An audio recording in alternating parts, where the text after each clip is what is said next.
Ito pong ating pag-usapan, mga kapatid at mga kaibigan, the indispensable triplet in Christian service. Now, bakit ganito ang topic natin?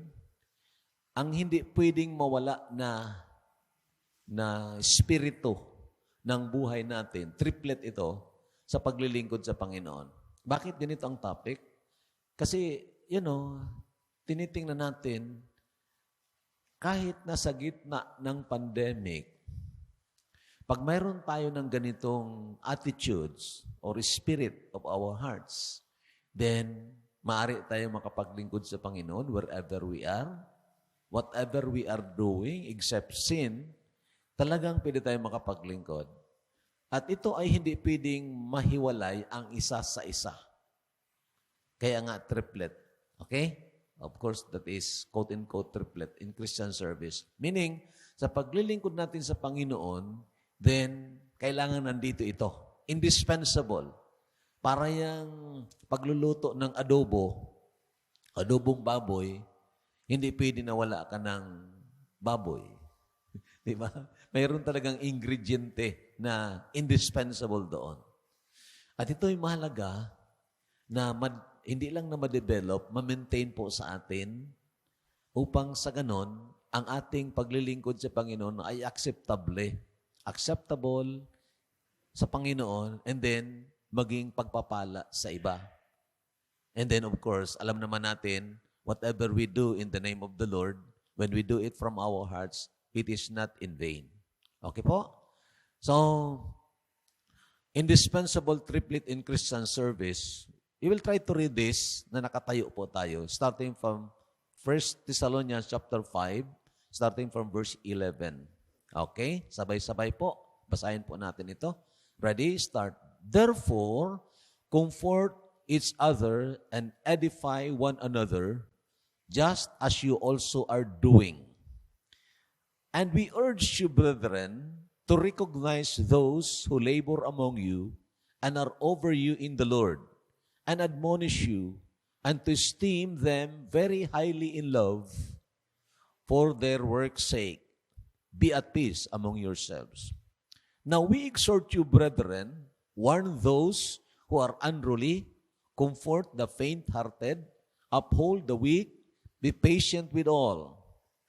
See that no one renders evil for evil to anyone, but always pursue what is good both for yourselves and for all.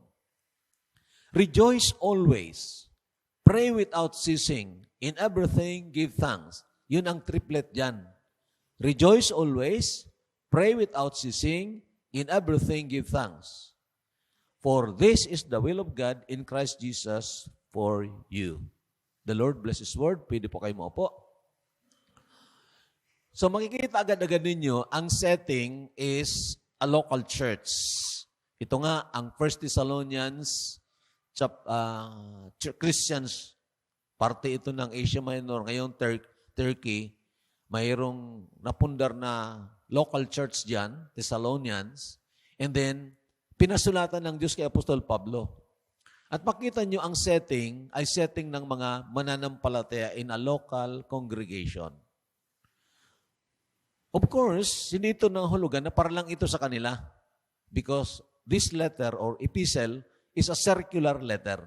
Ang ibig sabihin, hindi lang para sa kanila, kundi sa mga susunod na henerasyon, sa ibang mga churches, hanggang sa pagbalik muli ng Panginoon, kapakipakinabang po ito. So in essence, para din po ito sa atin. Okay, as a local church, this is for us. We need these triplets. Rejoice always, pray without ceasing, and in everything, give thanks. Now, tingnan natin some observations para madali nating maintindihan ito. Ang unang observation dito, may tatlong perpetual commands. Okay? Na sinasabi dito sa lahat ng mga mananampalataya ng Panginoong Jesucristo. Makikita nyo ang salita na always, then without ceasing, and then yung in everything. Ito ay nagpapahiwatig sa atin na kung gagawin natin ito, hindi lang ito ngayong linggo o bukas, pakatapos-tapos na. No. Kaya nga indispensable, na sa buhay natin dapat we are always rejoicing. Rejoice in the Lord always. It's perpetual. Okay? And then, pray without ceasing. Ito namang tinatawag pray without ceasing. Hindi ito na parang palagi kang nakaluhod at nananalangin ka o palagi nakapikit ang mata mo. Hindi yon. Ito ang composure ng espiritu natin na dapat nandoon tayo sa tinatawag spirit of dependence sa Panginoon. Na kahit nagdadrive ka, kung ang banal na espiritu nakikipag-usap sa espiritu mo, sabi ka, "Oh Lord, tulungan mo ako." That is praying without ceasing. And of course, the other one, yung in everything, give thanks. Hindi yung nagsabi, in everything that is good, magpasalamat ka. Kundi in everything, kasama na doon ang tinitingnan natin na parang hindi maganda sa 2020, 2021. Ngayong 2022, parang hindi maganda, parang ayaw natin. Pero sabi ng Panginoon, in everything, maging ang ating pag-aakala ay parang masama yon o kaya hindi makabubuti sa atin, pero tinulutan ng Panginoon na mangyari, katulad nitong COVID-19, in everything, give thanks. So, yun pang observation natin dito. Ang pangalawa, these perpetual commands are preceded with other Christian duties. Meaning yung rejoice evermore, pray without ceasing, in everything give thanks, may mga inutos sa atin sa mga nakalipas na para baga ang sinasabi ng Panginoon sa atin, kung gagawin mo itong mga duties mo, gagawin mo ito, see to it that you are doing it joyfully. See to it that you are doing it in the power of the Holy Spirit. That's why you must be prayerful. And see to it that you are doing it in faith na itong ginagawa mo is not in vain. Okay? That's why you do it with thanksgiving. So pag-aral natin, nakasit ang mind natin doon ngayon. So tingnan muna natin itong mga commands na nauna kaysa doon sa rejoice evermore. Okay. Command to comfort and edify one another. Sige, basahin po natin. Therefore, comfort each other and edify one another just as you also are doing. Meaning, itong mga mananampalataya, they're already practicing that, na kung mayroong mga medyo may kahirapan, may kalungkutan, may mga kahinaan, then nakikipagdamay ito sa kanilang mga kalungkutan. Nagbibigay ng aliw. Okay? Of course, from the Word of God. Comforts from the Word of God. And you know, very important po ito sa setting natin at sa ating kalagayan ngayon. Dahil, as I understand, mayroon pang third wave na ata ito na tinatawag nitong virus, Omicron. May sa Amerika halos nagdoble, 400,000 a day. Although it's not, hindi naman lahat daw ay nasa ospital, meaning asymptomatic. At dito sa Pilipinas, nung isang araw, 270, maya-maya, nag 1,600. Kahapon lang, 3,000 plus. Now, we should not be alarmed about this. Pero ang ibig kong sabihin, maaring may mga kapatiran tayo na medyo na-alarm, tapos nalungkot, mayroong mga tinamaan ng sakit, o kaya't medyo may mga kahirapan. Sabi ng salita ng Panginoon, comfort each other and edify one another. Kahapon pumunta ako sa pamilya ni Brother Kabatingan, and I want you to be praying for him. Okay? Although hindi natin member dito, pero ang mga anak niya dito nagsipag-aral sa atin. Punta ako sa bahay niya, biglang pumayat talaga. Payat na payat si brother. At merong sakit siya sabi na sakit sa lungs eh. Oo, merong bukol daw yung lungs. So, of course, I gave him words of comfort na katulad ni Lazarus, mahal ng Panginoon, kaibigan ng Panginoon, pero tinulutan ng Panginoon na magkasakit. And it is for the glory of the Lord. And so, marami pa akong sinabi doon, and then we prayed together. That is how we can, extend the comfort. of course, sa ating kalagayan ngayon, na maaaring hindi tayo makabisita face-to-face, pwede nyo gamitin ang inyong mga Facebook account. Di ba? Mga friends ninyo, alam ninyo mayroong mga kalungkutan, mayroong mga kapigatian ang mga kapwa natin mananampalataya. See to it that you deliver words of comfort and edify one another. Palakasin natin. So, these are the commands. Another one is command to treat their church leaders well. Okay?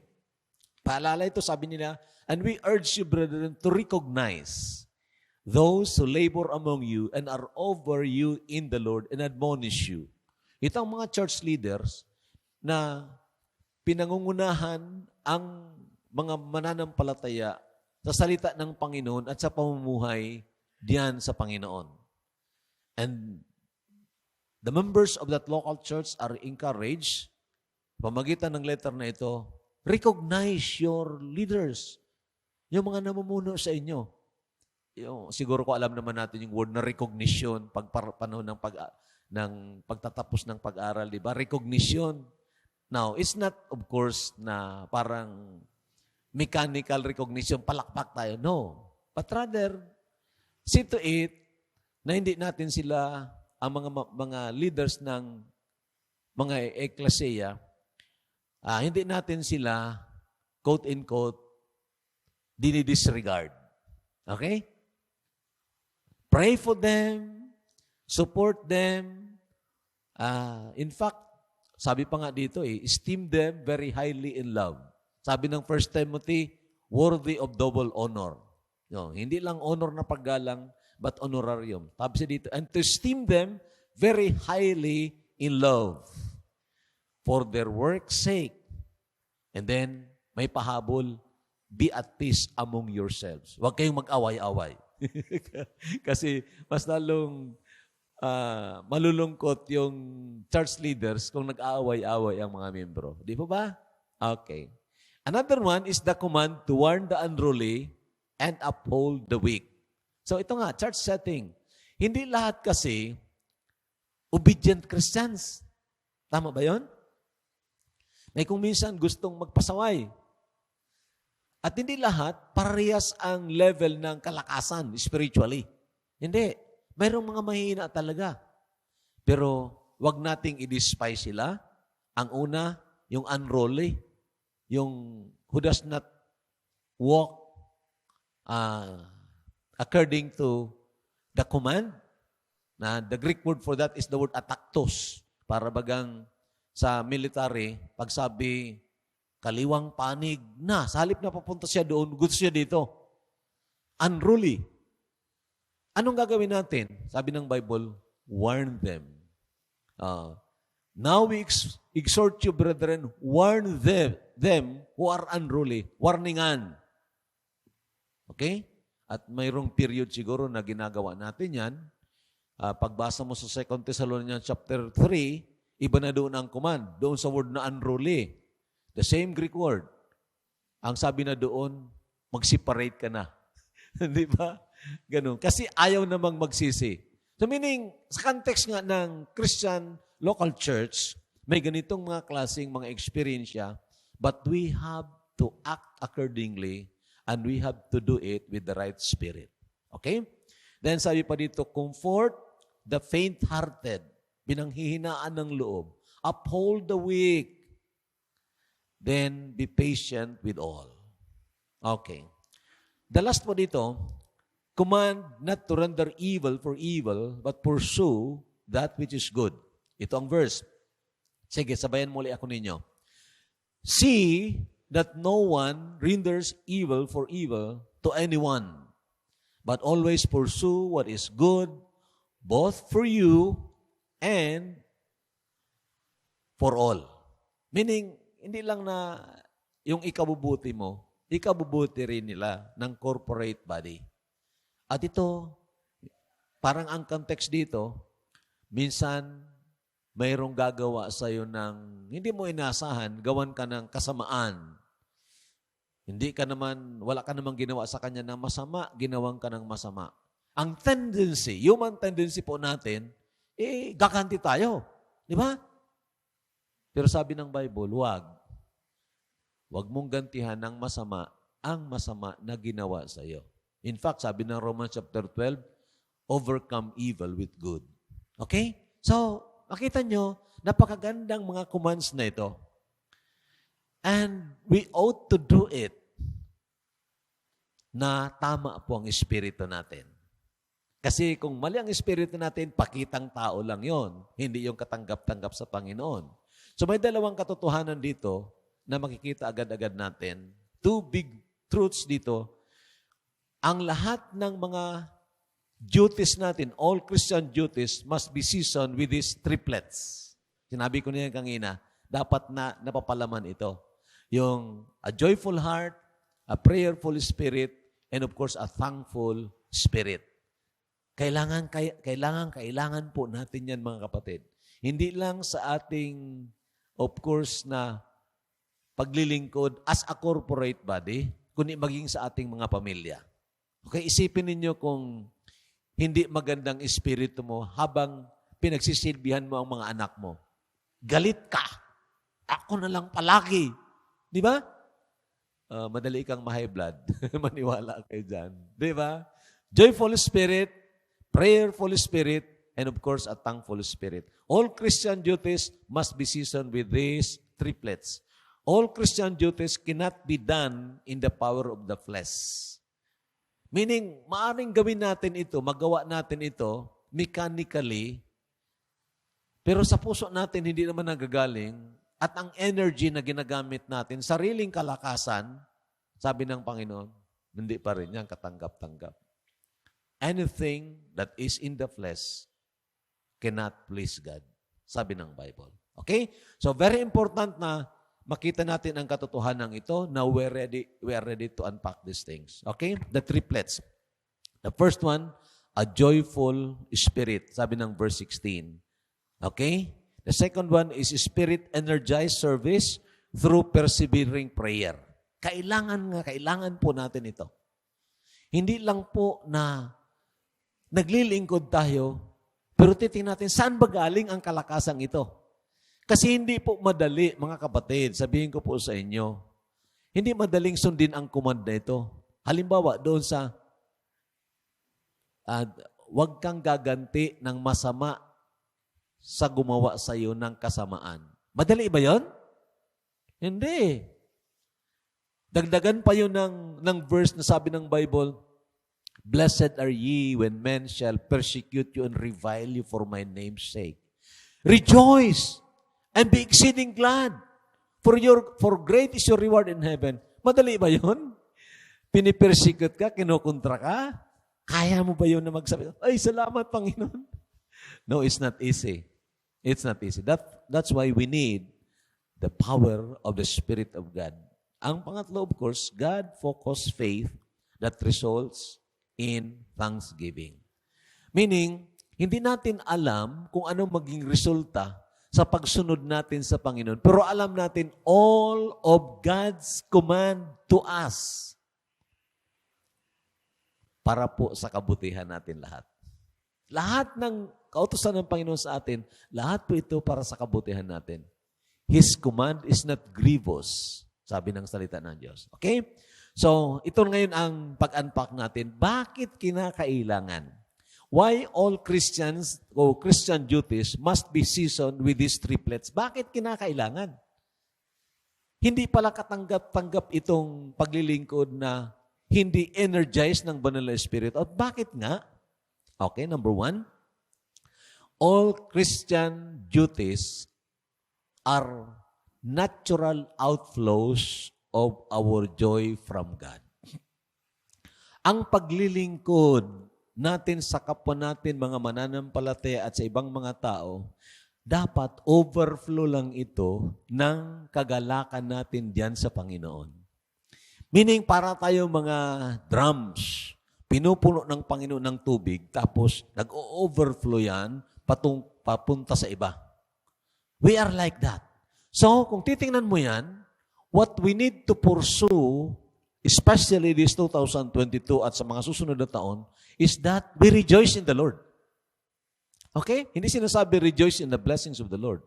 What we should pursue is to delight always in the Lord. Ito ang unang hanapin ng puso natin. At sabihin ko po sa inyo, hindi po tayo naka-default dyan. Ang default po natin, we rejoice in the blessings of the Lord. Tama? Nakatanggap ako ng regalo, tuwang-tuwa. Pero, naku, hindi ako nakatanggap ng regalo ngayon. Galit ako.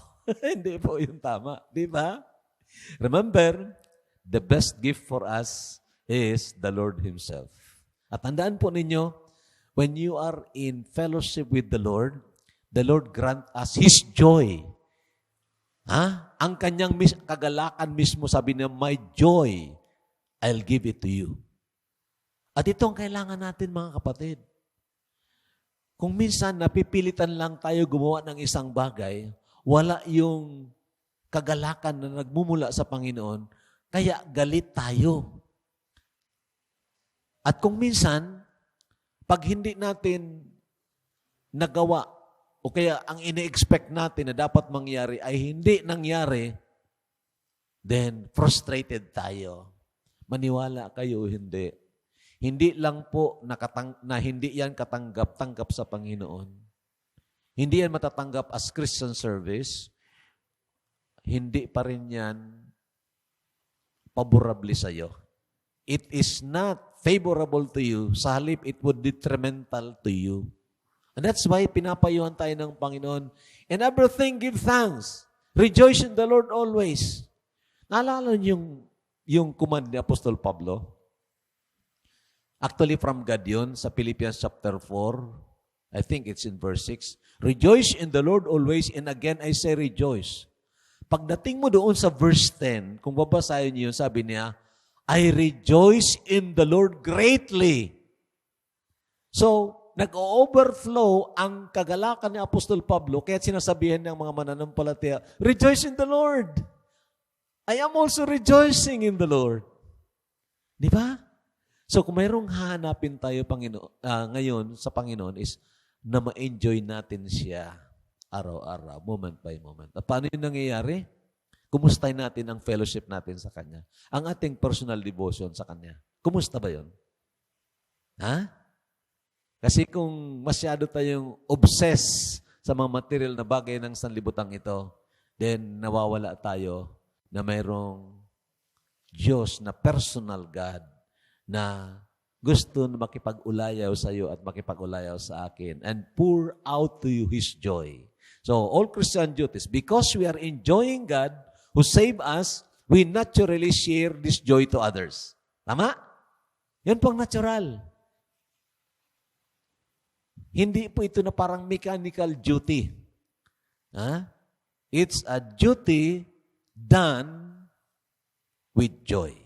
Okay, now, let us read some of these verses. Tingnan niyo ang mga verses na ito. Sige. Psalms 100 verse 2. Ready? Start. Serve the Lord with gladness.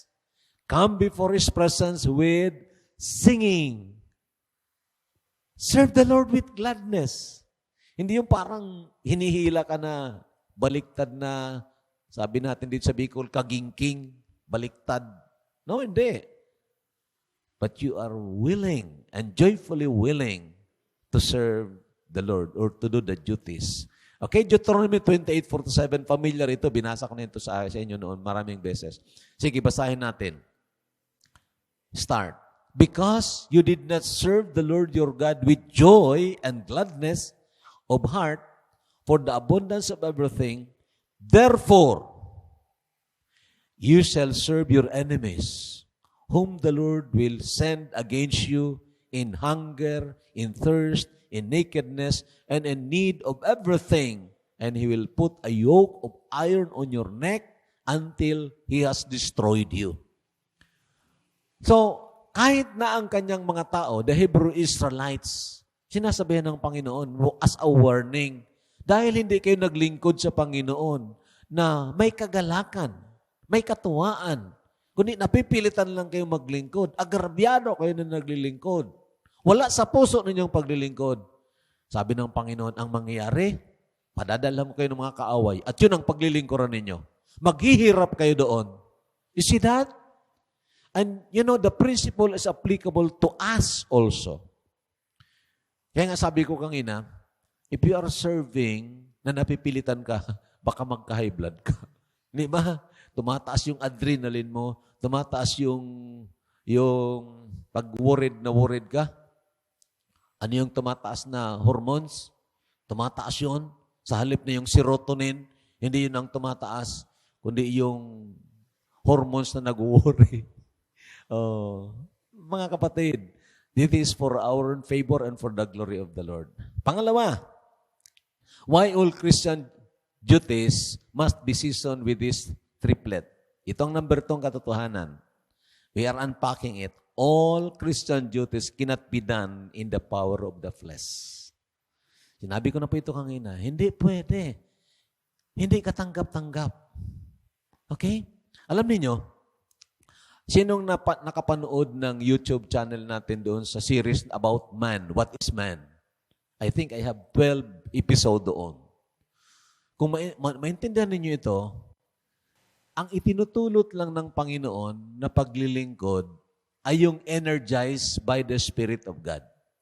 And how does the Spirit of God energize us? Sabi ng Ephesians chapter 3 verse 16, na magpipray dyan si Apostol Pablo, sabi niya, ito ang prayer ko, I am bowing my knees that you might be strengthened with all might by the Spirit in the inner man. The inner man is our spirit. Itong ipinanganak na muli na kailangang nakikipag-ulayaw sa banal na Espiritu. And when our spirits are energized, then it influences the soul. Parang siya kayo na glory papunta doon sa holy place. It influences the soul upang ang ating mindset, mabago yun. Renewing of the mind.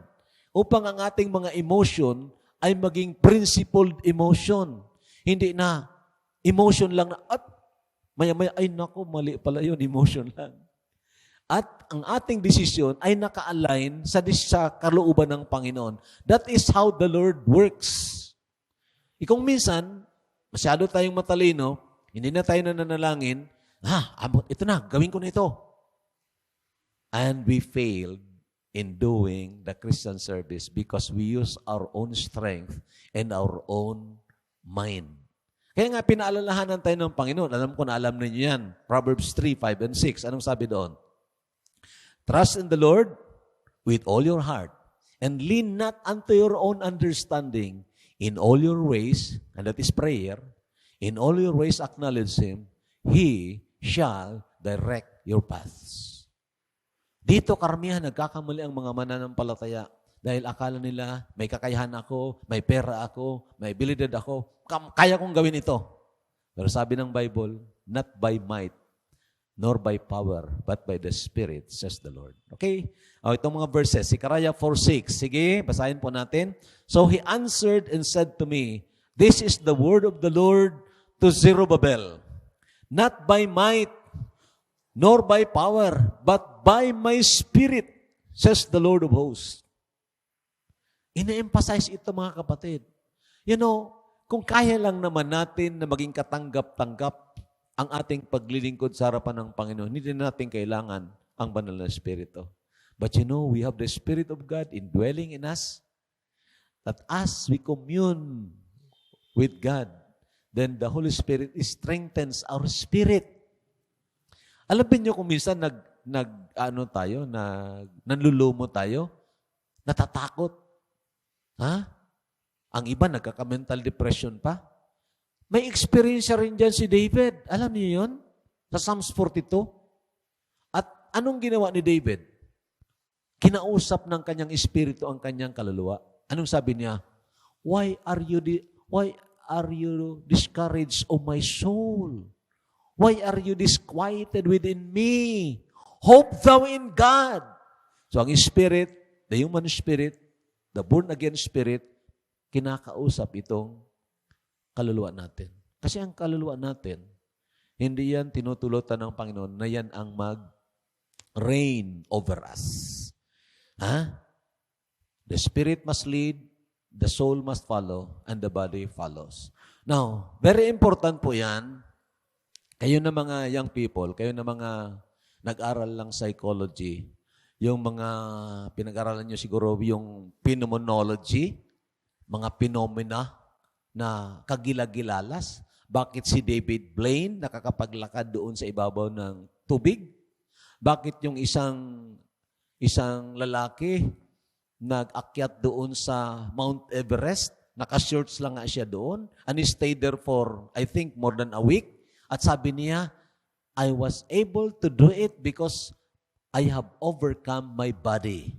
And who did overcome his body? His soul. Bago siya pumunta doon, nagkaroon siya ng transcendental o ng yung mga sa oriental religions. And you know, mga kapatid, hindi tinutulutan niya ng Panginoon sa atin. Kaya nga sabi ng Panginoon, alam ko na alam din yun ito, Jeremiah 17:5. Anong sabi doon? Cursed be the man that trusts in man.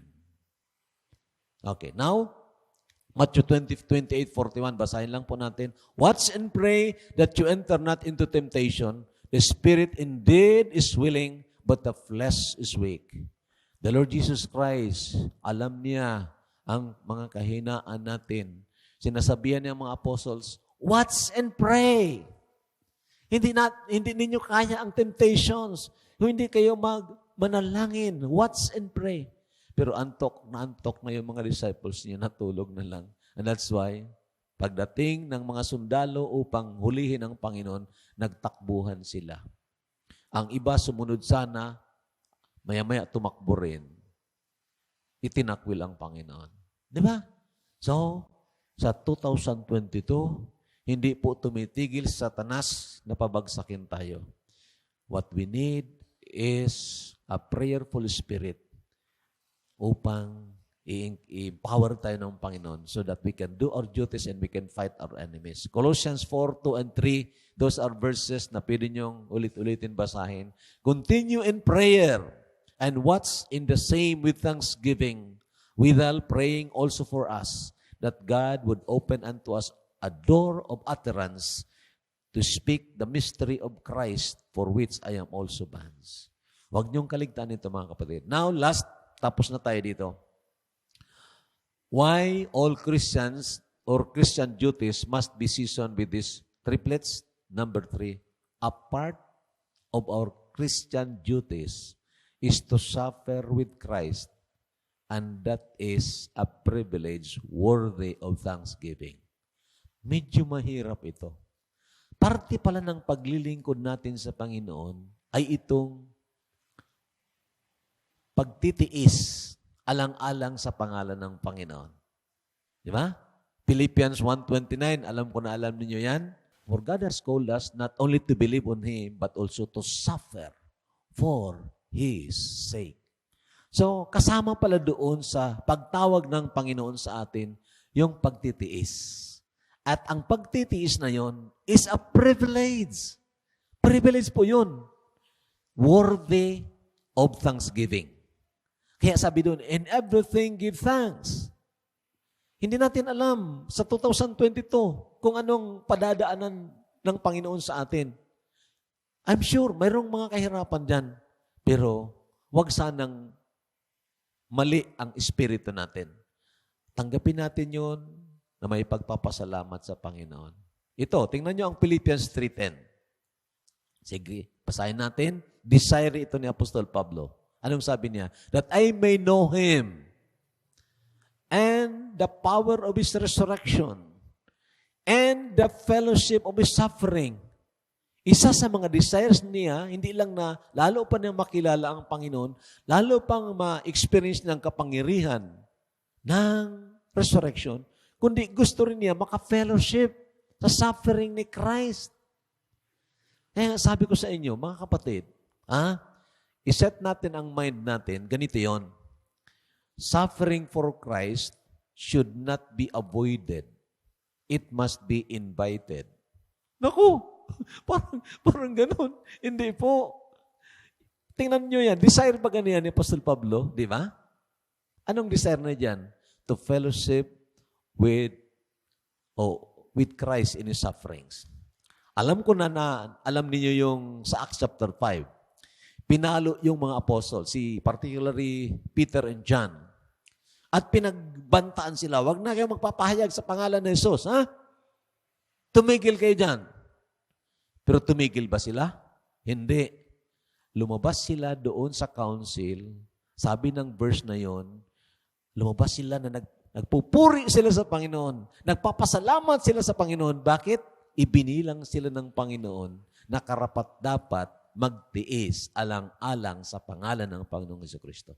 It's really a privilege to suffer.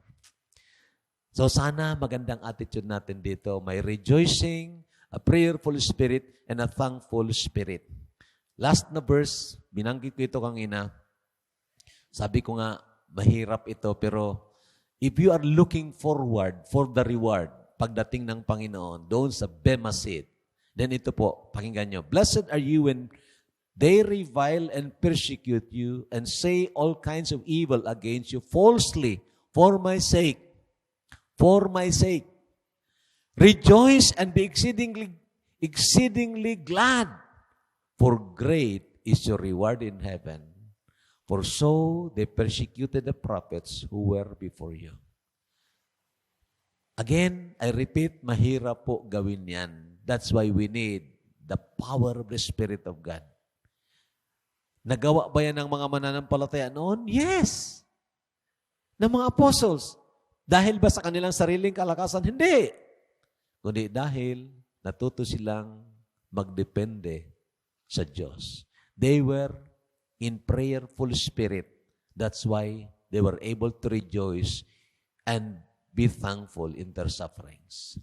Mga kapatid, mga kaibigan, hindi ko po alam kung anong tutulutan ng Panginoon na dadaanan natin this 2022. Pero I am very, very sure if we have this kind of spirit, a joyful, thankful, and prayerful spirit, we can pass this 2022 with flying colors, glorifying the Lord. I believe that. Okay? Tulungan tayo ng Panginoon. Sana yun ang longings ng ating mga puso. The Lord bless us. Tayo po'y tumayo. Tayo po'y manalangin. Loving Father,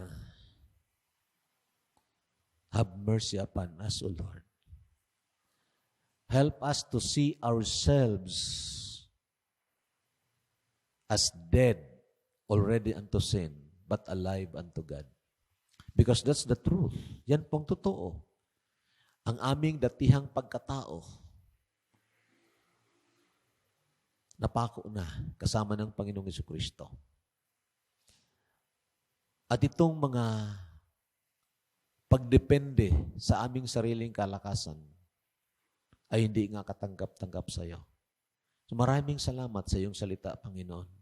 Tulungan mo po kami everyday. Manalangin kami. Napuspusun kami ng iyong banal na Espiritu. Everyday, ang hanapin namin yung mukha mo, Panginoon. And then, makipag-ulayaw kami sa iyo. Fill us with your joy. Fill us with your strength and power, Lord, in the inner person. Na kung ano man ang dadaanan po namin. Yes, by your grace, we would say, thank you, Lord, even for the trials and the persecutions. So, Lord, bless your people. Bless us. Bless each one for thy glory's sake. In Jesus' name, amen.